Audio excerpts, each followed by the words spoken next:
كان الاشتباكات مع أبو أحمد الحوراني الناشط الإعلامي. حياك الله أخي أبو أحمد.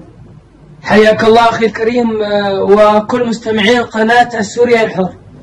ماذا يدور في درعا وريفها؟ طبعا هناك جبهة الشيخ مسكين، وهناك مدينة درعا، هناك في حي طريق السد درعا البلد ودرعا المحطة، وهناك حقيقة كثير من الأماكن التي تشهد معارك وبطولات وأسطورة لجيشنا الحر في كل مكان. ماذا عن الوضع الميداني؟ نعم أخي الكريم، طبعا اليوم جرت اشتباكات عنيفة في حي المنشية على أطراف هذا الحي بين الجيش الحر وقوات النظام، وأيضا بالتزامن هذا مع قصف مدفعي وبقذائف الهاون أيضا استهدف هذا الحي من قبل قوات النظام.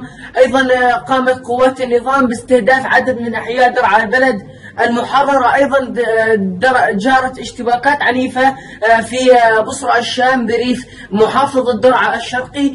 تلا هذا قصف مدفعي لقوات النظام على المدينة. أيضا قام الجيش الحر بتفجير لغم أرضي بقوات النظام في بصرى الشام بريف محافظة درعا. راح ضحية هذا التفجير عدد من الضحايا والجرحى في صفوف قوات النظام نتيجة استهدافهم بهذا اللغم الأرضي. أيضا قصفت قوات النظام السهول الغربية من بلدة عتمان من حاجز المعصرة على طريق طفس. أيضا قصفت قوات النظام مدينة طفس بريف محافظة درعا بالمدفعية الثقيلة. أيضا تستمر قوات النظام باستهداف مدينة الشيخ مسكين بالتزامن مع محاولات لقوات النظام باستعادة بعض المناطق التي خسرتها مؤخرا نتيجة المعارك في الشيخ مسكين بريف محافظة درعا.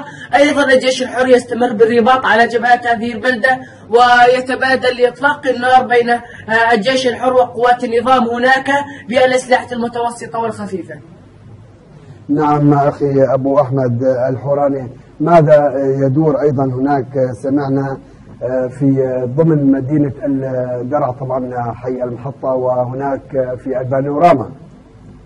نعم أخي الكريم، في البانوراما استهدف الجيش الحر كتيبة 285 في البانوراما بعدد من القذائف الهاون وحققوا إصابات مباشرة.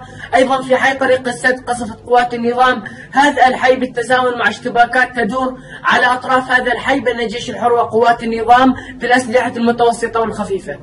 نعم أخي أبو أحمد الحوراني، أيضا في ظل هذا الفصل الشتاء البارد وظل هذه الظروف ومأساة نعيشها في كل مكان في كل بقعة من سوريا، ما هي أحوال أهلنا النازحين في أرخيف العراء حاليا في الداخل؟ كيف هم بالنسبة لإغاثتهم، بالنسبة للطبابة، بالنسبة لهذه المواضيع؟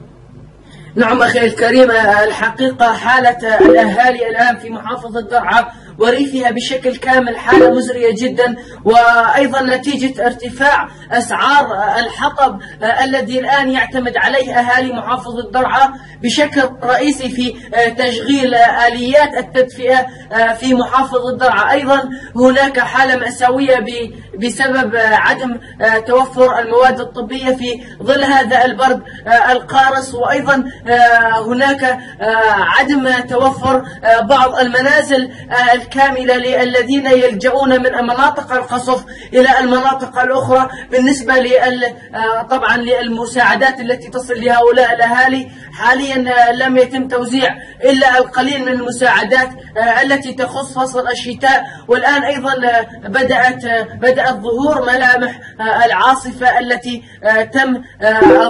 تم الإعلان عنها منذ أيام. بدأت ظهورها في الريف الشرقي من محافظة درعا ورياح قوية تصدع هناك.